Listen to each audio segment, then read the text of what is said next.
Okay, a little more Grim Dawn hardcore play here. This particular character is a Ritualist. This is a combination of Shaman and Necromancer, which is really, really strong. That was actually the first character that I ever got to level 100 in softcore. It's incredibly strong because it's a pet build, so it gets you back a little bit out of danger, and the Shaman portion of the build gives you a lot of options to keep your pets alive. I say pets, these are not really, I don't know if we can get away with calling these pets. Um, what with their horrific appearance and all that sort of thing. This is our Briarthorn, he's the Shaman summon, and this is the Blight Fiend, he's the Necromancer summon. I am not using skeletons on the Necromancer,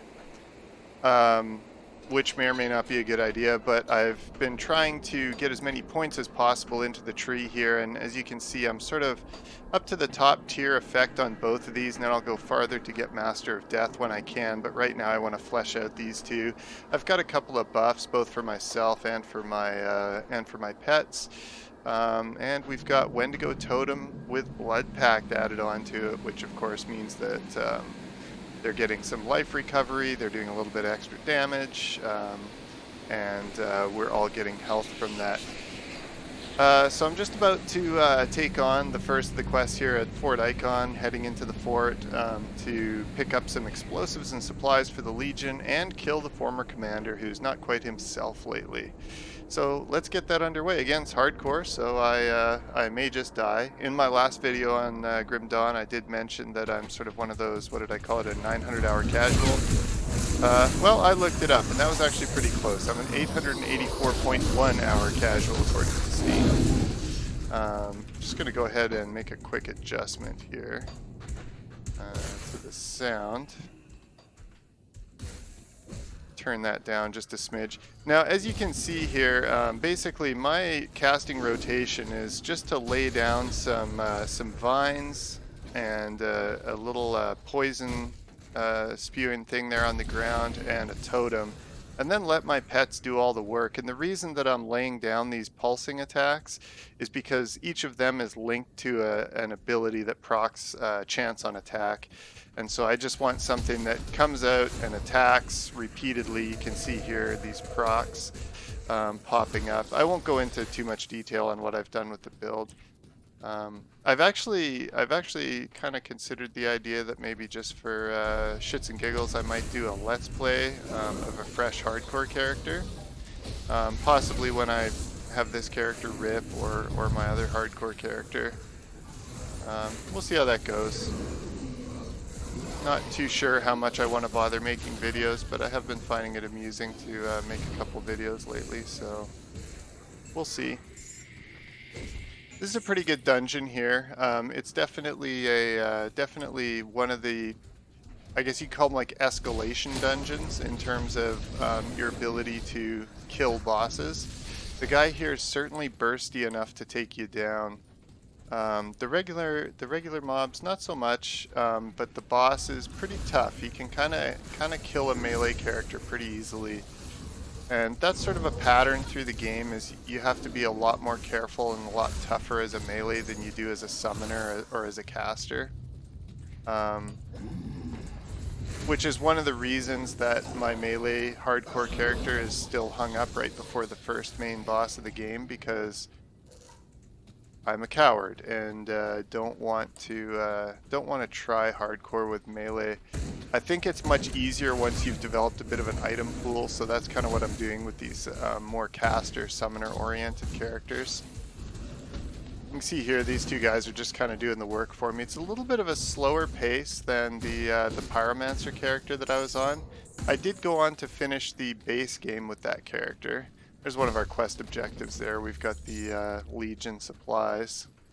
I'm glad I can just pocket the supplies they need to, run their army. Logistics is half the battle. Apparently it's half my backpack, actually. But yeah, these pets that I have out right now, the minions, they're very undeveloped still. There's a lot of points that are going to go into them the longer this character stays alive. And they're going to become essentially capable of doing all the work for me. I previously had a softcore character that I got up to 100.